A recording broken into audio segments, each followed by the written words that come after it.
Bom, então vamos lá. Nesse vídeo a gente vai continuar falando sobre a fisiologia do sistema nervoso e agora a gente vai falar sobre os sinais elétricos e quais os tipos de sinais elétricos e como que eles vão influenciar na condução nervosa, na condução do impulso elétrico através do neurônio, beleza? E aí dentro disso a gente vai falar que existem dois tipos de sinais elétricos, certo? Que vão chegar até a membrana neuronal. Então a gente tem os sinais que a gente chama de sinais graduados, e a gente tem os potenciais de ação,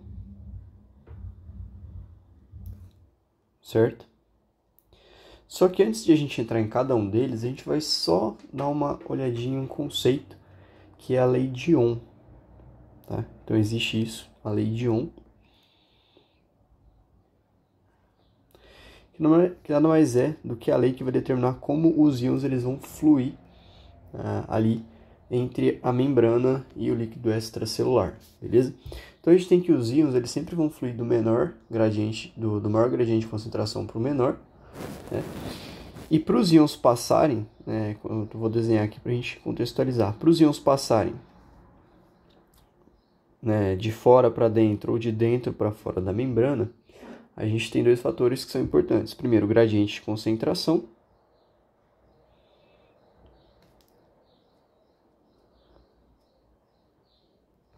Então, por exemplo, o potássio, ele passa de uma forma simples, relativamente simples, de dentro da membrana para fora.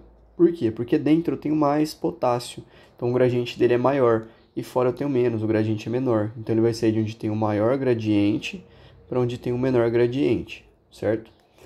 Outra coisa é a questão da resistência.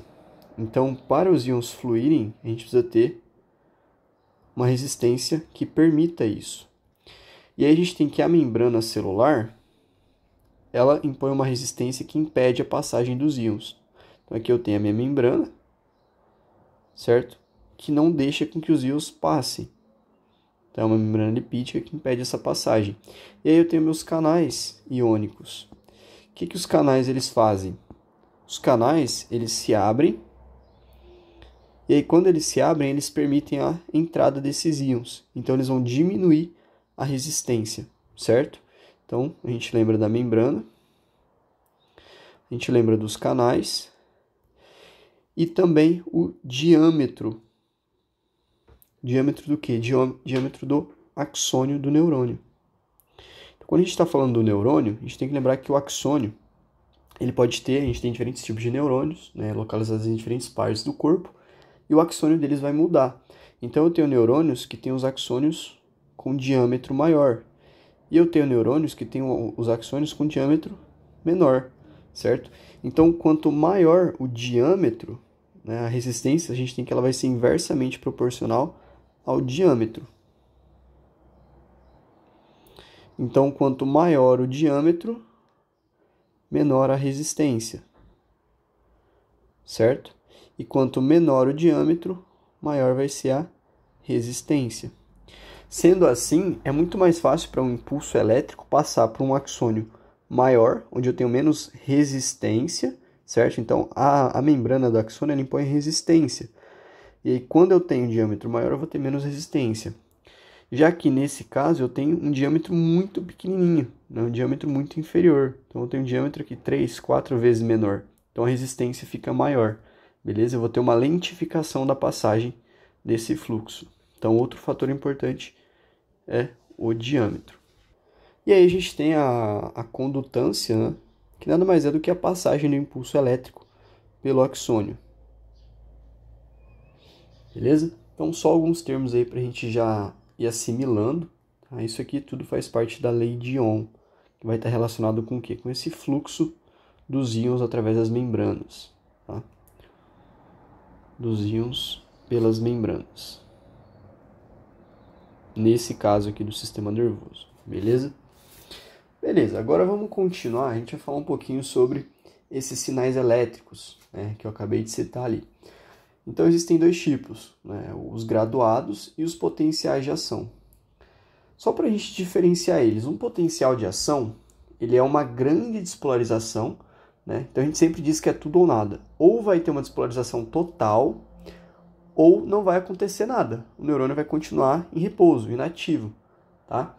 Já os potenciais graduados, que a gente vai começar falando deles, então eu vou anotar aqui, os potenciais graduados, como o próprio nome dele diz, né? Graduados, ou seja, eles têm diferentes graus. Os potenciais graduados, eles vão ocorrer de acordo com a intensidade do estímulo. Então, eles vão ocorrer mediante estímulos, principalmente, né? Vou colocar aqui que eles variam de acordo com o estímulo, certo? Principalmente em relação à intensidade. Beleza? E aí, por exemplo, eu posso pensar numa célula nociceptiva, né? Se eu tenho um estímulo ali fraco, que não me causa dor, essa célula nociceptiva não vai ser ativada. Agora, se eu tenho um estímulo que seja forte o suficiente para ativar essa célula nociceptiva, aí eu vou sentir a dor, beleza? Então, de modo assim, bem geral mesmo, bem...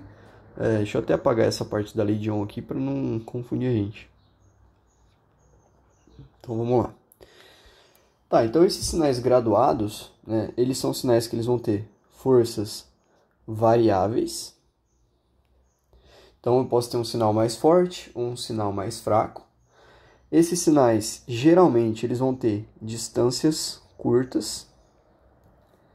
E, conforme eles vão percorrendo essas distâncias curtas, a gente vai tendo a perda de força. Então, a gente pode ter perda de força ao longo da distância. Eu já vou desenhar isso para ficar mais fácil de entender. Só contextualizando primeiro. Beleza? Então, vamos lá. Imagina que aqui a gente tem um neurônio. Eu tenho um neurônio aqui. E esse neurônio está fazendo sinapse com o outro.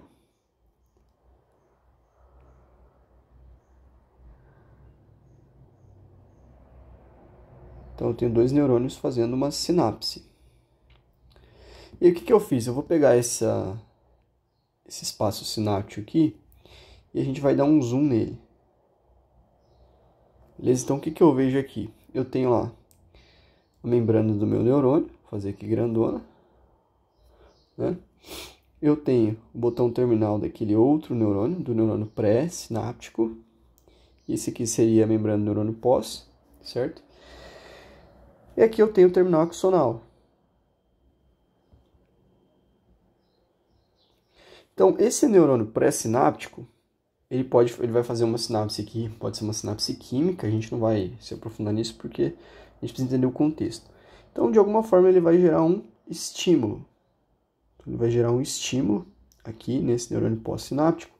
E a partir desse estímulo, eu posso ter, por exemplo, abertura de canais de sódio, canais iônicos de sódio, que a gente viu lá, né, no último vídeo. A gente falou sobre esses canais. E aí, esses canais iônicos de sódio, quando eles são ativados, a gente vai ter o quê? A entrada de sódio, certo? E aí, quando eu tenho a entrada de sódio, tenho aqui um aumento do sódio, eu começo a ter uma alteração na voltagem aqui dessa membrana, certo? E aí, esse potencial de ação que começou a ser gerado, essa alteração na voltagem, ela vai se propagar em várias direções, por todo o meu neurônio. Por todo o corpo do meu neurônio. Então, isso aqui são os sentidos que essa despolarização, né, que essa alteração da voltagem vai se espalhar. Então, aqui a gente começa a ter o quê? A gente tem um estímulo, né, de uma força variável que vai se espalhar por uma distância curta. Então, ele começa a se espalhar e conforme ele vai se espalhando, tá vendo que as flechinhas aqui eu estou fazendo elas menores. Por quê? Porque esse estímulo ele vai perdendo força conforme ele vai se espalhando. Beleza? E aí a gente pode até fazer um gráfico para deixar isso mais fácil de compreender. Então imagine que aqui eu tenho um gráfico né? Então eu tenho duas linhas aqui. Aqui eu tenho a força desse estímulo em milivolts, certo? Então seria a alteração que eu vou ter ali nos milivolts. E aqui eu tenho a distância percorrida pelo estímulo, beleza? Aqui eu tenho a origem do estímulo, então de onde ele partiu, e aí eu tenho as distâncias por onde ele foi. Então aqui na origem do estímulo, ó, eu tenho o máximo de força desse estímulo. E aí, conforme ele vai se distanciando da origem, essa força ela vai diminuindo. Beleza? Então aqui, 1, 2, 3. 1, 2 e 3. Podem ser, sei lá, milímetros, né, centímetros, enfim, distância. Tá? Então aqui no ponto 1, ó, eu tenho uma certa distância desse estímulo, ainda curta. Conforme esse estímulo ele vai se distanciando, ó, tá vendo? Vai indo para outras áreas do neurônio, a força ela vai diminuindo. Beleza? Então essa primeira parte é importante a gente entender. Esse estímulo graduado, ele é como se fosse um pequeno sinal elétrico que chega para um neurônio, de um outro neurônio, né? Só que esse sinal ele não é um potencial de ação. Ele é como se fosse uma fração de potencial de ação. Ele é um estímulo elétrico baixo, certo? E aí, o que acontece? Se a gente for pegar, por exemplo, isso aqui, e a gente contextualizar no tamanho do neurônio. Então a gente tem lá esse neurônio terminal ali, e aí a gente tem aquele estímulo que a gente falou. Então tem um estímulo aqui, e aqui eu tenho o neurônio pós-sináptico.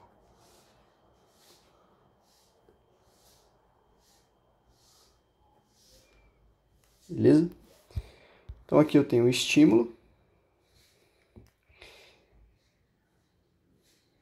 E o que acontece? Esse estímulo, a gente teve lá a entrada de sódio e tal, ele vai começar a percorrer o corpo do neurônio, certo? E aí, conforme ele vai percorrendo o corpo do neurônio, ele vai se distanciando da origem dele. Então aqui está a origem, certo? Ele vai se distanciando. E esse estímulo pode chegar a uma zona que a gente chama de zona gatilho. Então que fica aqui bem entre o corpo e o axônio do neurônio. Essa zona a gente chama de zona gatilho. E o que acontece nessa zona gatilho? Essa zona ela vai ter um limiar de ativação, que é de menos 55 milivolts, certo? Então imagine que aqui ó, a gente está falando de neurônio, então isso aqui está em menos 70 milivolts. Quando esse estímulo elétrico chega aqui nessa zona, se ele alterar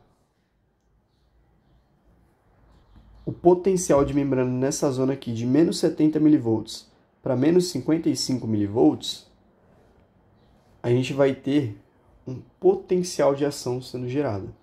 Então esse estímulo, a gente tem dois nomes para ele, né? Esse potencial graduado. Então, a gente pode ter dois tipos de potencial graduado. O potencial graduado sublimiar, ou seja, quando esse estímulo percorrer todo o corpo do neurônio e chegar nessa zona gatilho, ele não vai ter força suficiente para causar uma alteração nesse potencial de membrana, ou ele pode nem chegar ali nessa zona gatilho, certo? Isso é o que a gente chama de potencial sublimiar. Então, ó, eu tenho lá o meu limiar de ativação, para eu ter um potencial de ação. Esse estímulo ele chegou próximo, mas não chegou a atingir o limiar, beleza? E aí eu posso ter uma outra situação, que é o estímulo supralimiar. Então imagina que aqui eu tenho um estímulo um pouco mais forte, beleza? Então eu tenho um estímulo mais forte. Esse estímulo mais forte, ele vai chegar nessa zona gatilho. E aí quando ele chega aqui, o que ele vai fazer? Ele vai fazer com que eu tenha uma alteração no potencial de membrana para menos 55 milivolts. Eu vou passar esse limiar. E quando eu passo esse limiar, mesmo esqueminha, ó, que eu tenho meu limiar, se eu passo esse limiar de ativação, o que vai acontecer aqui? Eu vou ter abertura de canais iônicos aqui nessa região, canais voltagem independente de sódio, por exemplo. E aí esse sódio vai começar a entrar no meu neurônio. E aí eu vou ter o quê? propagação do potencial de ação. E aí eu vou gerar um potencial de ação, certo? Então essa basicamente é a diferença entre esses dois tipos de potenciais graduados. Então, por que isso aqui vai acontecer? Lembra que o nosso neurônio ele é excitável. A gente tem a excitabilidade neuronal. Quando o meu neurônio está lá em repouso, em menos 70, né? Quando o meu neurônio está em menos 70, ele está em repouso. Se eu conseguir fazer o meu neurônio chegar a menos 55, que é o limiar, é como se eu estivesse fazendo ele ser ativado. Aí eu ativo o meu neurônio. E aí o que acontece? Eu tenho várias coisas acontecendo, eu vou ter uma despolarização desse neurônio, e aí ele vai chegar a mais 30 milivolts. E aí eu tenho o que? A condução, eu tenho um potencial de ação sendo conduzido ali, e aí eu vou ter esse neurônio liberando o neurotransmissor, né, se comunicando com um outro neurônio pós-sináptico, beleza? Então assim que eu tenho a condução desse potencial de ação, através desse potencial graduado, beleza? Então a origem desse potencial de ação veio de um potencial graduado. Agora vamos entender a questão do potencial de ação. Então a gente falou desse potencial graduado, mas a gente não falou do potencial de ação em si ainda. Então a gente tem o potencial de ação neuronal. Como que o neurônio atinge esse potencial de ação, né? O que acontece? Então vamos lá, vamos colocar isso aqui em um gráfico para ficar mais fácil a gente visualizar. Então aqui eu tenho duas curvas, né? Uma delas vai representar aqui o meu tempo em milissegundos. E aqui eu tenho o meu potencial de membrana, vou colocar até aqui para baixo, muito para cima isso aqui.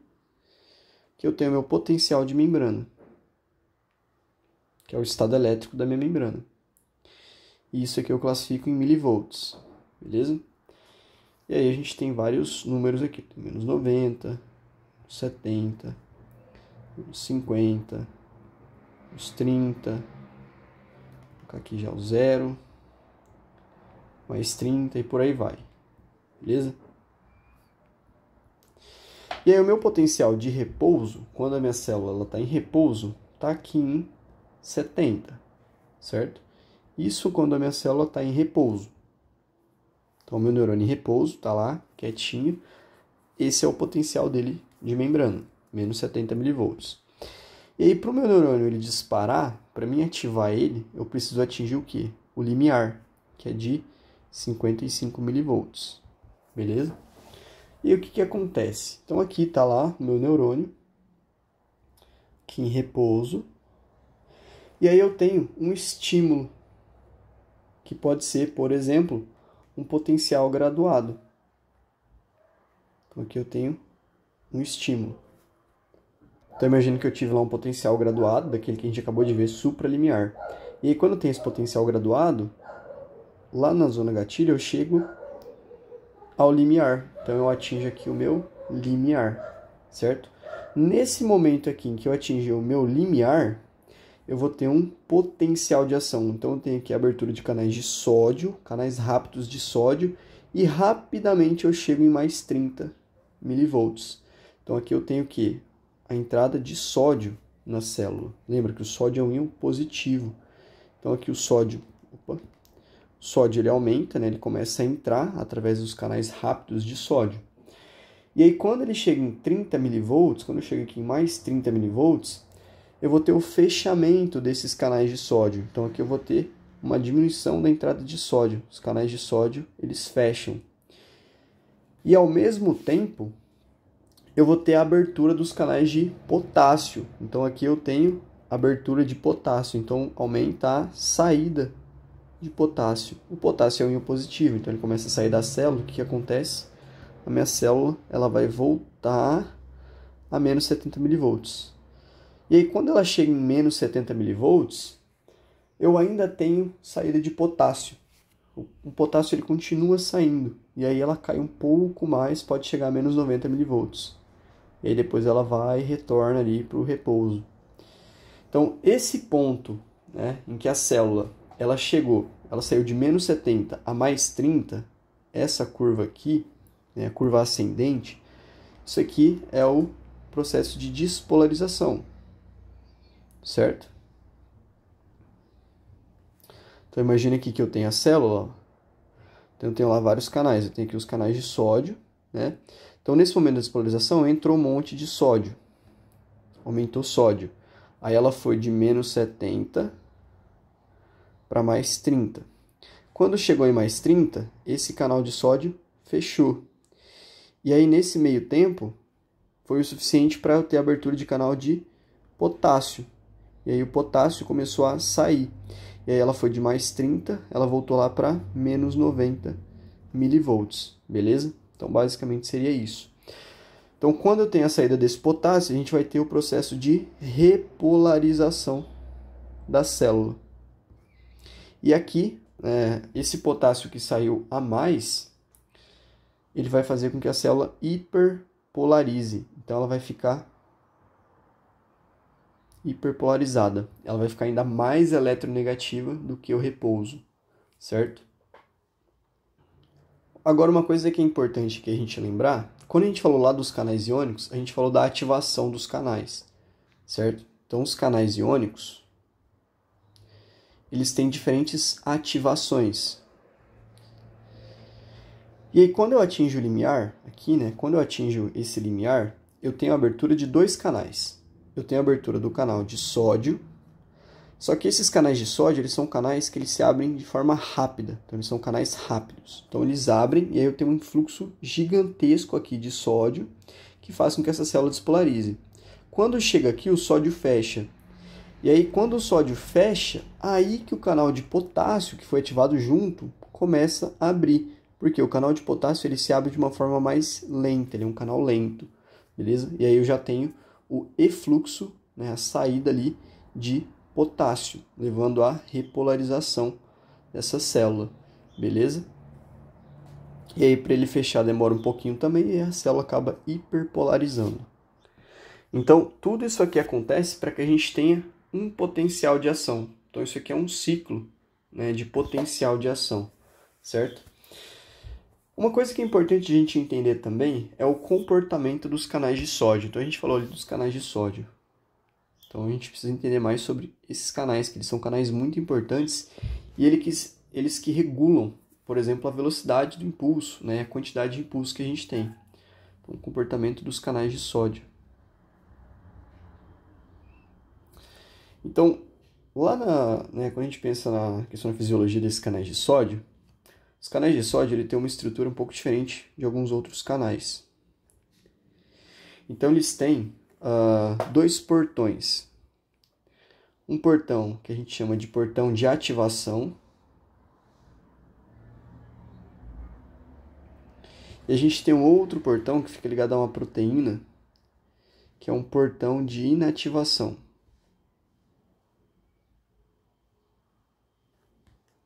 Inativação, certo?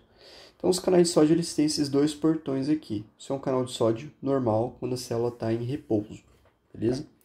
Isso aqui é uma célula em repouso. Aí quando eu tenho um estímulo que gera despolarização, então aqui eu tenho um estímulo, certo? No momento desse estímulo, os meus canais de sódio, nos meus canais de sódio eu vou ter a abertura desse portão de ativação aqui. Então o portão de ativação vai se abrir. Nesse momento, eu vou ter um aumento no influxo de sódio, então eu aumento a quantidade de sódio. Aumentei o sódio, eu tenho a despolarização da minha célula. Beleza. Aí, depois dessa despolarização, o que vai acontecer após a despolarização? Eu tenho aqui meus canais de sódiozinho de novo. E aí eu vou ter o meu portão de inativação se movendo e bloqueando esse canal aqui de sódio, impedindo a passagem do sódio, certo? E aí o sódio não vai ter como passar. Então isso vai acontecer após a despolarização. Esse mecanismo aqui é um mecanismo de retroalimentação negativa. Então eu tenho o fechamento dos canais. Nesse momento aqui, quando eu tenho entrada de sódio, esse aumento do sódio, essa despolarização, faz com que eu tenha também o mecanismo de retroalimentação positiva. Por quê? Porque quando eu aumento, né, por exemplo, o sódio está entrando, o potencial de membrana lá, o potencial de repouso dessa célula, de menos 90, ele vai passar para menos 70. Não, perdão, de menos 70, ele vai passar, por exemplo, para, sei lá, menos 50, menos 40, menos 30. E aí eu tenho a abertura de mais canais de sódio. E aí abrem mais canais voltagem de sódio. E aí entra mais sódio. Então essa é uma retroalimentação positiva, que reforça o estímulo inicial. E aí nesse caso aqui, depois da despolarização, eu vou ter uma retroalimentação negativa. Então esse portão de inativação ele vai ser ativado e aí ele vai fechar e impedir com que o sódio entre. E aí o que acontece? Para esse... Lembra o portãozinho que estava aberto, o portão de ativação? Para o portão de ativação voltar lá para o lugar dele, vai levar tempo. Então a gente tem aqui um processo longo até esse portão voltar e o canal de sódio ele voltar para a sua conformação original, que é o que ele estava em repouso, certo? Então aí o portão de inativação ele vai sair dali, parar de bloquear o canal, e o portão de ativação volta a bloquear o canal, beleza? Então esse processo aqui vai acontecer durante a repolarização, certo? E isso leva ali mais ou menos alguns milissegundos. E esse tempo que leva até os canais de sódio voltarem à sua composição normal, então a gente tem a volta ao normal dos canais de sódio. Esse período a gente chama de período refratário.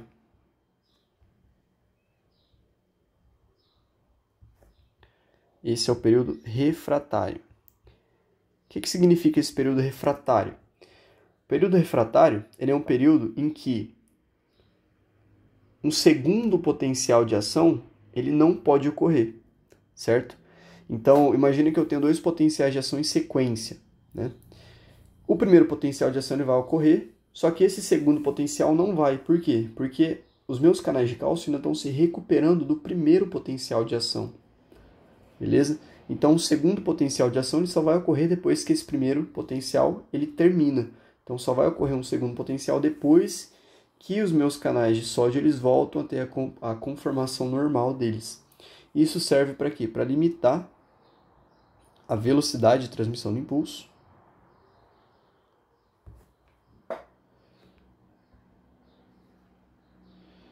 Do impulso aí, transmissão dos sinais. E também para impedir, por exemplo, que a gente tenha uma condução retrógrada dos impulsos elétricos, que a gente vai falar um pouquinho mais para frente, quando a gente for falar da condução desses impulsos pelo axônio, beleza? Então, basicamente é isso em relação a esses canais de sódio. Então, a gente falou aqui sobre o potencial de ação, né? A gente falou sobre os potenciais graduados, né? Os potenciais de ação, os canais de sódio. Agora vamos entender como que os potenciais eles são conduzidos. Então, a gente vai entender a condução dos potenciais de ação, beleza? Então, a gente tem que os potenciais de ação, eles conseguem percorrer distâncias muito grandes sem perder energia, tá? Então, isso é uma característica deles. Então, eles percorrem grandes distâncias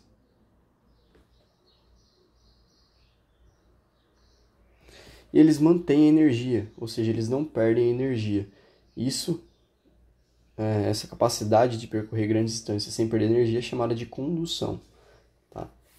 E aí eu vou desenhar um neurôniozinho aqui. Então imagine que aqui eu tenho meu neurônio, então eu tenho o corpo, aqui o axônio. Lá eu vou ter o terminal axonal.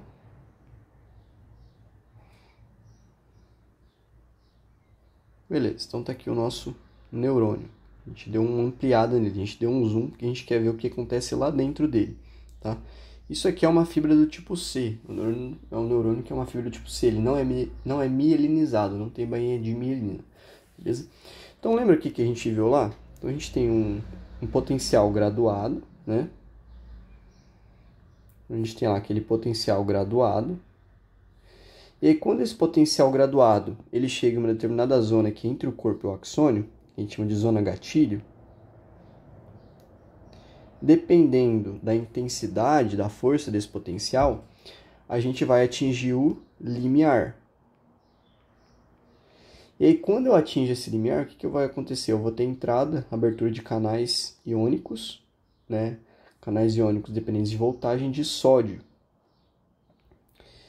E esse sódio vai entrar, e quando ele entra, eu vou ter a propagação desses impulsos, a propagação desse sinal. Então, o que vai acontecer com o sódio? Ele vai para outros segmentos. Então, imagina que a gente tem vários segmentos aqui do axônio. Esse sódio ele vai para outros segmentos e ele começa a abrir canais de sódio em outros segmentos também. E aí eu começo a ter mais sódio entrando. E esse sódio que entrou, ele vai para outros segmentos. E aí eu começo a ter sódio entrando, indo para outros segmentos. Mesma coisa acontecendo aqui. Sódio, sódio, sódio.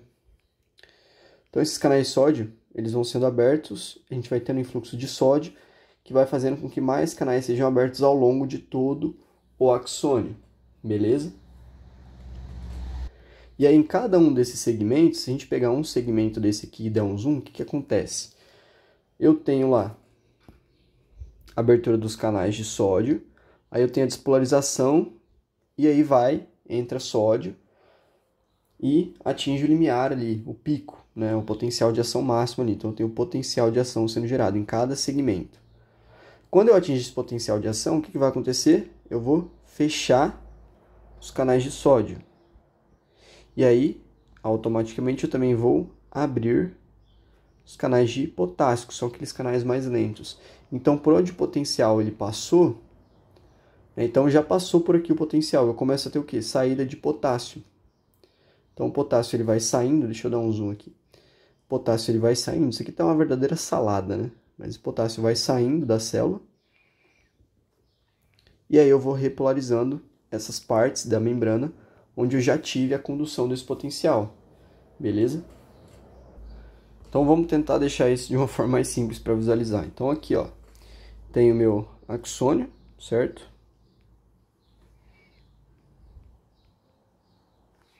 E eu divido ele em camadas. E aí tá tudo negativo. Opa, tudo negativo.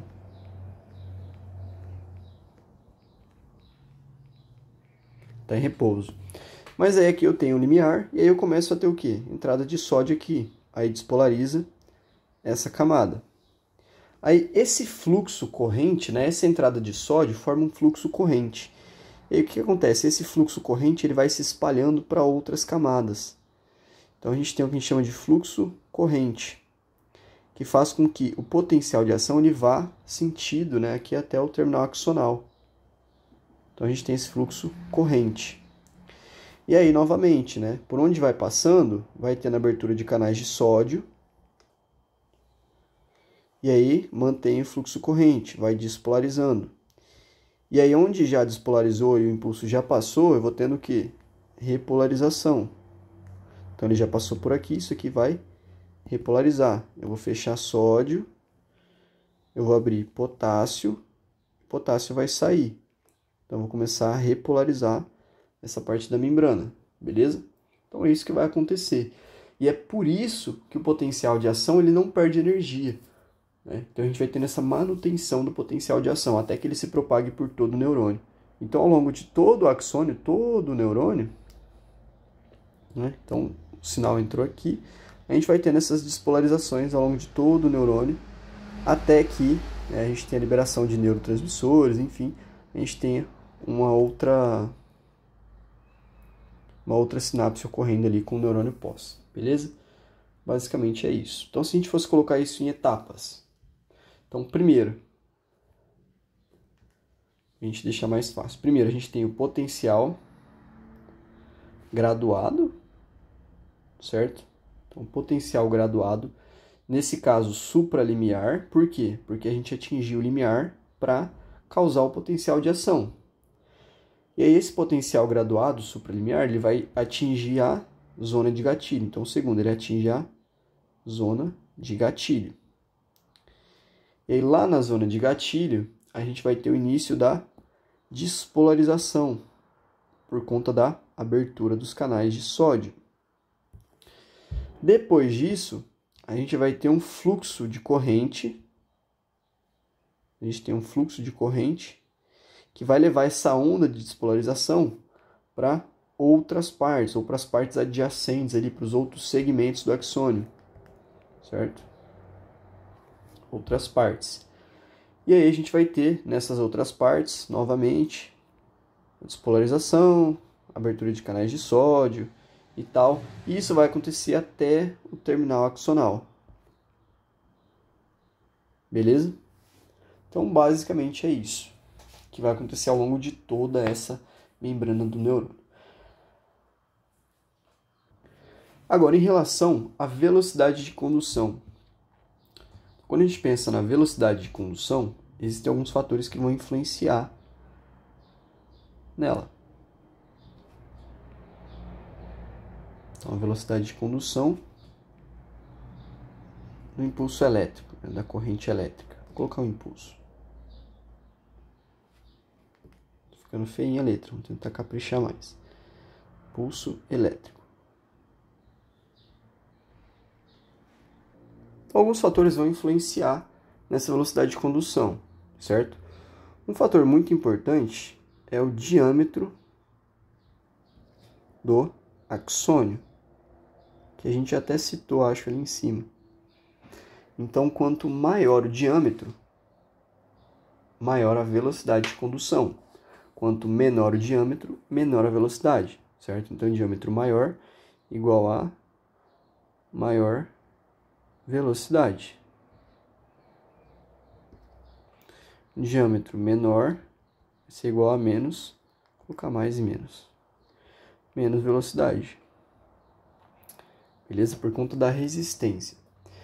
E aí um outro fator que também vai influenciar é a resistência das vias ao vazamento de íons. Tá?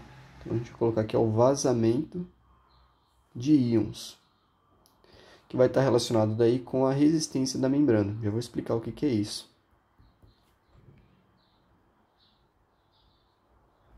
Certo? Então imagina assim, conforme, no caso das fibras não mielinizadas, conforme essa corrente elétrica ela vai passando, né, a gente vai tendo uma dispersão dessa corrente para fora dessa célula também, certo? Isso faz com que esse impulso ele seja lentificado, porque a gente tem uma corrente com menos força, ela vai perdendo força, porque vai extravasando, beleza? Agora, o que acontece? Ao redor das fibras, né, algumas fibras, a gente tem a bainha de mielina. Então, a gente tem a mielina. Lembra? Então, lá no sistema nervoso central, a gente tem as células da glia, né, os oligodendrócitos, que compõem a bainha de mielina. E no sistema nervoso periférico, a gente tem as células de Schwann, certo? Que compõem essa bainha de mielina. E a bainha de mielina, o que ela faz? Ela vai se enrolar. Lembra? Eu tenho lá meu axônio. E eu tenho uma célula de Schwann. A célula de Schwann está aqui, ela tem um núcleozinho. O que ela vai fazer? Ela vai se enrolar aqui ao redor desse axônio. Ela vai dar várias voltas. E aí, a bainha de mielina, a mielina, ela deixa a membrana até 100 vezes mais espessa. Então, essa membrana ali, ela pode chegar a ficar até 100 vezes mais espessa. Certo? Isso garante que esses íons aqui que estavam extravasando vão parar de extravasar. Então, imagine que aqui eu tinha lá, né? Acabou apagando ali. Então, eu tinha lá os meus íons que estavam extravasando. Agora eu tenho aqui uma bainha de mielina ao redor. E aí, o que acontece? Esses íons eles não vão extravasar, certo? E aí eu tenho uma maior velocidade de condução. Uma outra coisa que também acontece é que a gente tem um impulso que a gente chama de impulso saltatório. Então eu vou explicar isso. Então imagina que aqui eu tenho lá, eu vou fazer só a parte do corpo aqui. Eu tenho o meu axônio do neurônio. Beleza? Então eu tenho lá meu axônio. Rapaz, que coisa horrorosa. Então eu tenho meu axônio. E aí aqui eu tenho bainha de mielina. Né? Imagina que eu fiz um corte ali no neurônio para me ver dentro dele. Então eu tenho a bainha de mielina, que está enrolada ali nos axônios, certo? Tá aqui, bainha de mielina. Até menor. E o que a bainha de mielina faz? Ela atua como um isolante elétrico. E além disso, ela também acelera essa condução do impulso. Então aqui eu tenho a bainha de mielina, que está em vermelho, certo?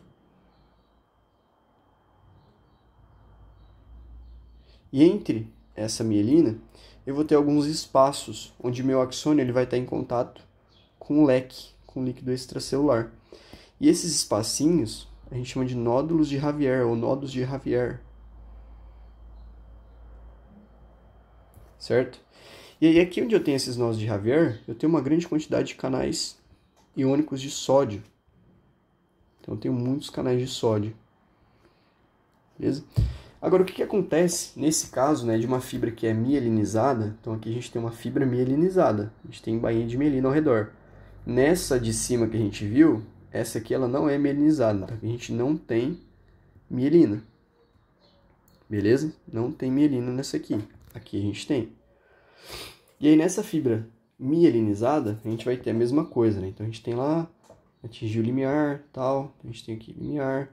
Aí tem abertura de canais de sódio. Então entra o sódio. Só que o que acontece? Aqui onde a gente tem a bainha de mielina, a gente vai ter um isolamento do líquido extracelular, né, com o citosol da célula, com o interior da célula. Então esse impulso ele vai ter que saltar por essa bainha de mielina. Então ele vai como se fosse saltar por essa bainha de mielina, ele vai passar direto por essa bainha de mielina. E aqui onde a gente tem os nós de Javier, a gente vai ter a ativação desses canais de sódio. E aí eu vou ter despolarização, né, dessas regiões, eu vou ter entrada de sódio. E aí novamente eu tenho esse impulso saltando, passando de uma forma muito rápida por essa mielina.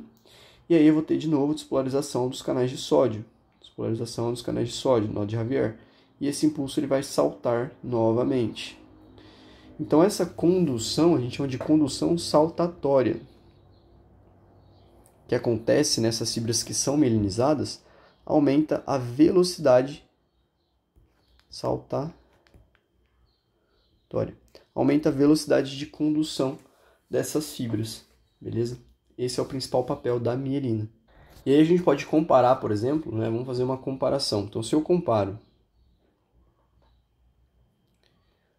uma fibra sensorial, como por exemplo uma fibra do tipo alfa lá do fuso, uma fibra do tipo alfa, que é aquela fibra presente nos nossos próprios receptores, lá no fuso muscular.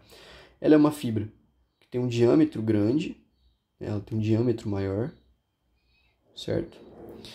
E ela tem ao redor dela mielina. Então ela é uma fibra que tem um diâmetro grande, um diâmetro bem maior, e ela é mielinizada. Isso faz com que essa fibra ela consiga conduzir um impulso. A gente tem aqui uma velocidade de condução de 120 metros por segundo, o que é muito rápido, tá? Já as minhas fibras do tipo C, por exemplo, as fibras do tipo C, que são aquelas fibras nociceptivas, né, dos nociceptores, são aquelas fibras fininhas, né? Então tem lá meu nociceptor, tem a terminação nervosa livre. Então são fibras que têm um axônio fino, um axônio com diâmetro menor, e elas não são mielinizadas, não tem bainha de mielina. E aí se a gente comparar a velocidade de transmissão, de condução dessas fibras, é de 1,5 metros por segundo, de 1,5 até 5, né, dependendo, metros por segundo. Então elas são 100 vezes mais lentas, né, quase 100 vezes mais lentas do que as fibras do tipo alfa, que são essas fibras de maior diâmetro ali e mielinizadas. Tá? Então só para a gente comparar e entender a diferença, né, e o quanto de diferença que faz a questão do diâmetro e da mielina, certo? E aí a gente tem algumas doenças, algumas patologias, onde a gente tem o quê? A gente tem a perda da bainha de mielina. Então eu posso citar aqui, por exemplo, né, a esclerose múltipla. Então na esclerose múltipla, na síndrome de Guillain-Barré também, Acho que é assim que escreve. Então, o que acontece aqui? Lembra lá que a gente tem o meu neurônio? Então, eu tenho lá meu neurônio. E eu tenho o meu axônio. E aí, aqui ao redor, eu deveria ter bainha de mielina. Só que eu tenho um processo degenerativo, então eu perco essa bainha de mielina. Certo? Então, aqui era para estar mielina, mas não tem mais mielina. E aí, lembra da dispersão do impulso? Conforme a gente vai tendo esse impulso, ele vai vazando aqui, e a bainha de mielina ela impede esse vazamento desse impulso. Ela contém ele aqui e aumenta a velocidade. E aí quando eu chego nas áreas onde essa mielina ela foi perdida, eu começo a ter o quê? Um vazamento dessa corrente elétrica. E aí esse vazamento dessa corrente elétrica, por conta da perda da bainha de mielina,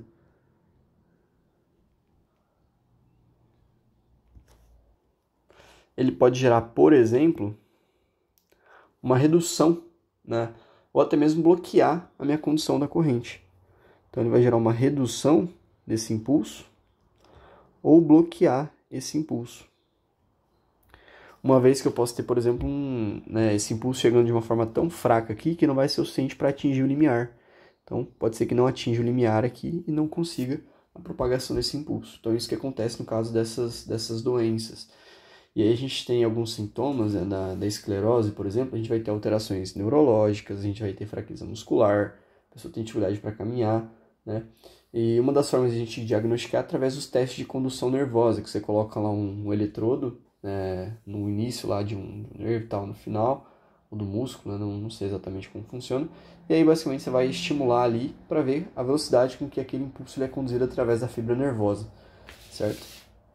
E basicamente é isso. E para fechar, a gente tem alguns fatores químicos que vão alterar, né, a nossa atividade elétrica. Então a gente tem fatores químicos, a gente tem fatores que alteram a atividade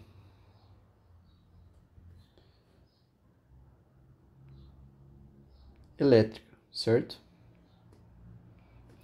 Que tipo de fatores são esses? Então a gente tem várias substâncias, como por exemplo, vamos supor um exemplo aqui. Então a gente pode ter neurotoxinas,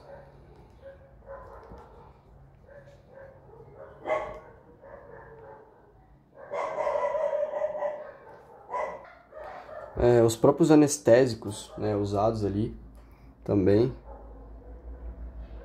Diversas substâncias que conseguem fazer o quê? Conseguem alterar o potencial de ação. Elas conseguem alterar a condução desse potencial. Certo? Então imagine que eu tenho lá meus receptores, né? Como que essas substâncias fazem isso? Se ligando aos meus canais iônicos. Então eu posso ter uma substância que vem, se liga a esse meu canal, e ela impede, por exemplo, esse meu canal de funcionar. E aí eu posso ter vários tipos de canais. Os canais de sódio, os canais de potássio, os canais de cálcio, certo? Então essas substâncias vão se ligar a esses canais e vão ou bloquear esses canais, né, ou impedir com que eles atuem, certo? E aí a gente pode ter uma alteração nessa atividade elétrica. Uma outra coisa que é importante também para regular a nossa atividade elétrica são os níveis de potássio no sangue. Os níveis de potássio sanguíneo. Então a gente tem que os nossos níveis de potássio sanguíneo eles são em média de 3,5 milimol por litro, certo? E aí a gente pode ter situações onde a gente tem um aumento da quantidade de potássio no sangue ou uma diminuição. O aumento da quantidade de potássio a gente chama de hipercalemia.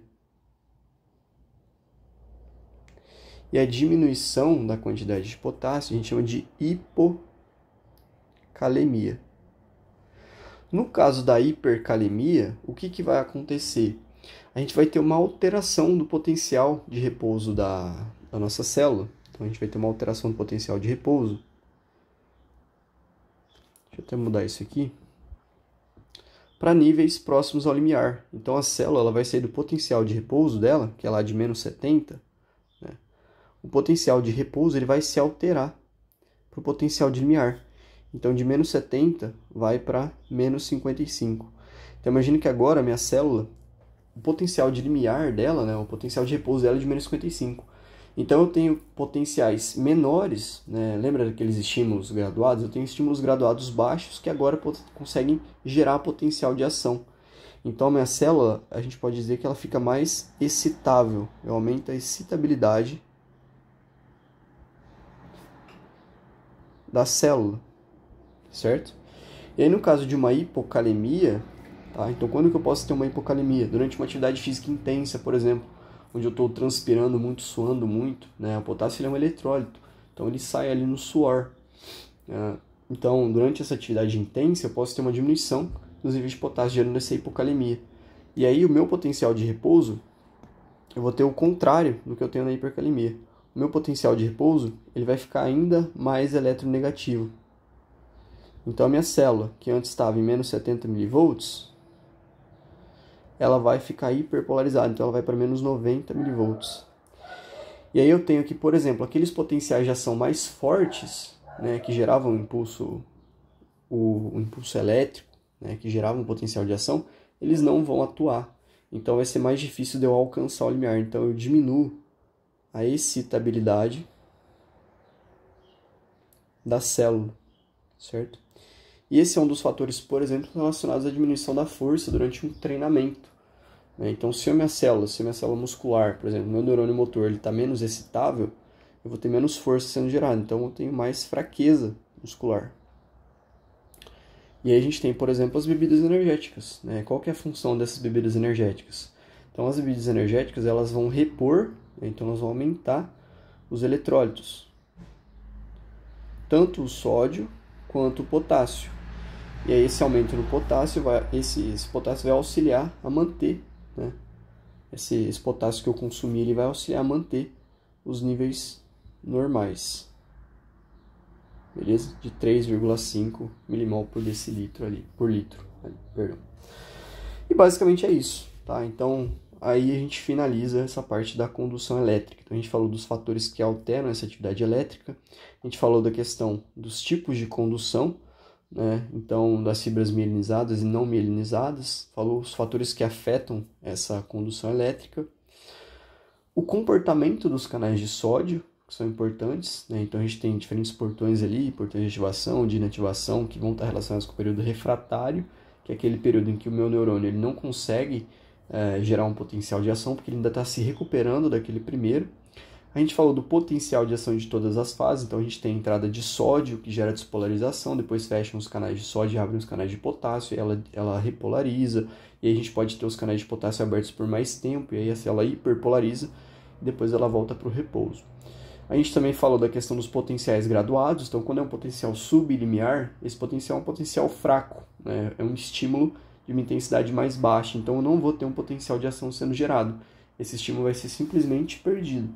E aí quando eu tenho um potencial supralimiar, é um potencial mais alto, mais forte, e aí eu vou ter a geração de um potencial de ação que vai se propagar ao longo de todo o axônio do neurônio por esses mecanismos. E a gente começou, né, então, falando aí sobre isso. E basicamente esse foi o vídeo de hoje, espero que tenha ajudado e até o próximo vídeo. Valeu!